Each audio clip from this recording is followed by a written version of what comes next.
Everyone's wrong about YouTube shopping. The optimists are wrong because they're treating it like TikTok Shop, a place where trends go viral and impulse buys happen in real time. That's not what YouTube is, and that's never been what YouTube is. The skeptics are wrong because they're looking at Instagram shopping and Google shopping and every other platform that promised to turn content into commerce and quietly fizzled out. And they're assuming that YouTube is next in line. Neither camp is asking the right question. The right question isn't when YouTube shopping will work, it's for whom it already works, right now, with the features that exist today. Because here's what both sides are missing. YouTube isn't a social commerce platform. It's where people go to research before they buy. And that changes everything about who should be on it, what they should sell, and how they should measure it. That's what this video is about. By the end, you'll have a clear answer, not get in early and not wait and see, but a specific set of conditions that tell you whether YouTube shopping deserves a place in your strategy right now or not. The core misunderstanding: social commerce versus search commerce. If you look at how most brands are trying to use YouTube shopping right now, they are running the exact same playbook they use on TikTok or Instagram Reels. They post short, punchy videos showing off a product, they slap a shopping tag on it, and they wait for the impulse purchases to roll in. And when it doesn't work, they blame the platform. They say the integration is clunky or the audience isn't ready. But the problem isn't the platform. The problem is the user intent. When someone opens TikTok, they are in a discovery state. They are scrolling passively, waiting to be entertained. If a $25 gadget catches their eye, the friction to buy is incredibly low. That's social commerce. When someone opens YouTube, they are usually in an active search state. They typed in a question. They are looking for a tutorial, a review, a comparison, or a deep dive. They are not looking for a 15-second dopamine hit. They are looking for an answer. YouTube is the world's second largest search engine. It's where people go to do their homework before they pull out their credit card. And that is exactly why YouTube shopping fails for cheap impulse buys, and why it's quietly becoming a powerhouse for considered purchases. Condition 1, the considered purchase. So who does YouTube shopping actually work for right now? The first condition is a type of product you sell. If you sell a $15 lip gloss or a trendy t-shirt, stick to TikTok Shop. The impulse buy mechanics are built for you there. But if you sell a $300 espresso machine, a piece of specialized software, a high-end skincare regimen, or technical outdoor gear, products that require explanation or demonstration and trust are made for YouTube. Think about the customer journey for a considered purchase. A buyer doesn't see an ad and just buy a $500 tent.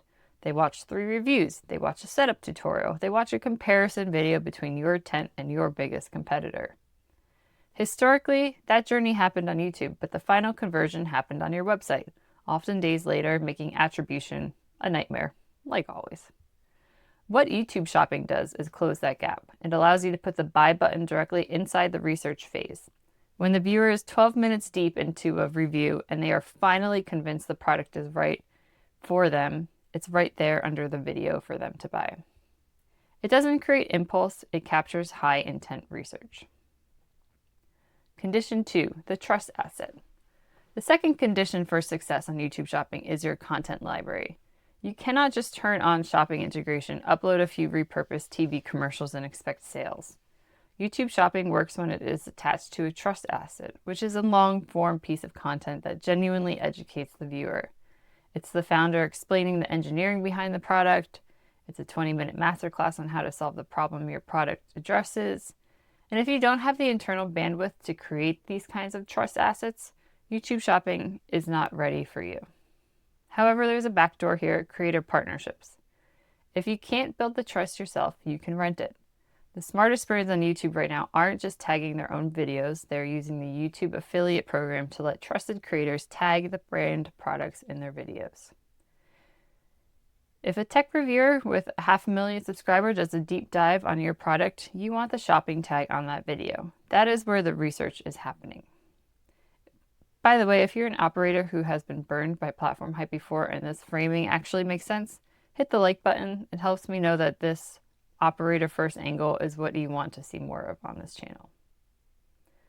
Condition 3, the measurement trap. The final condition is how you measure success.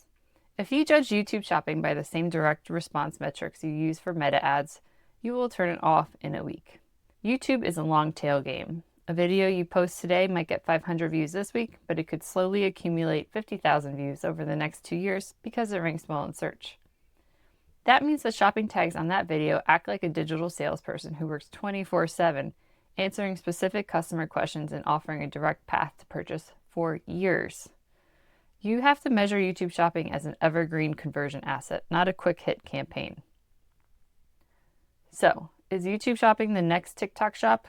Nope. It lacks the viral velocity and the impulse buy culture. Is it the next Google Plus? Nope. It's not a forced feature that no one wants. It's a logical extension of behavior that's already happening on the platform. If you sell cheap, trendy products and rely on viral moments, ignore YouTube shopping for now. The juice isn't worth the squeeze yet. But if you sell considered purchases, if your customers do research before they buy, and if you are willing to build or sponsor long-form educational content, then YouTube shopping is not a hype cycle. It's the most direct bridge between high-intent research and a completed sale that exists on the internet today. If you want to stop chasing platform trends and start building systems that actually convert, make sure you're subscribed. And if you're trying to figure out how to build those trust assets I mentioned without burning out your team, leave a comment below. I might make that one the next video, but only if you guys want it. So, see you in the next one.